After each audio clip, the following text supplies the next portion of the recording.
president and the founder of War Childhood Museum, Mr. Jasminko Halilovic.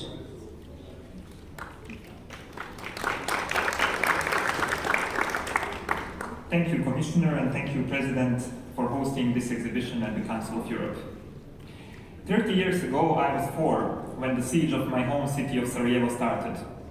What followed was a brutal war, during which genocide and war's atrocities were committed.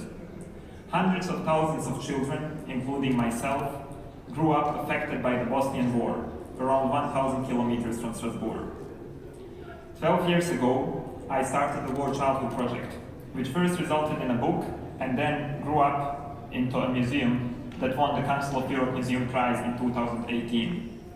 In 2018, I came to Strasbourg to receive the prize, and in my speech, I talked about the children in eastern Ukraine who were going to school through military checkpoints every day. The Donbass war, that was already going on for 4 years, was not a big thing for Europe at the time. Then, as our museum expanded its work in 2020, we opened our first international office in Kiev. We went there to document the experiences and stories of those whose childhoods have been affected by the Donbass war.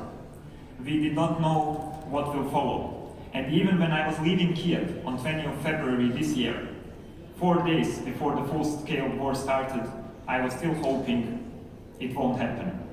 Today, millions of Ukrainian children fled the country to find safety in Europe.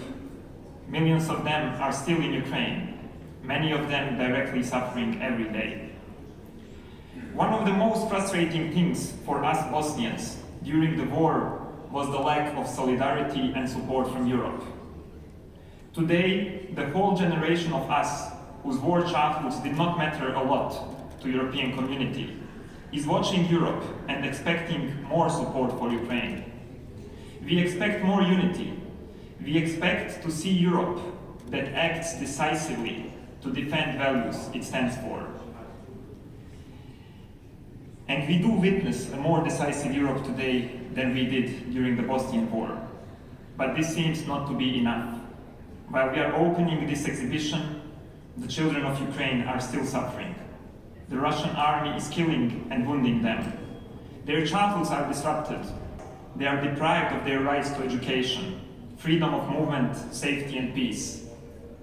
I hope that everyone who sees our exhibition will find more motivation to demand concrete support with which Ukraine can ensure safety of its children. Thank you.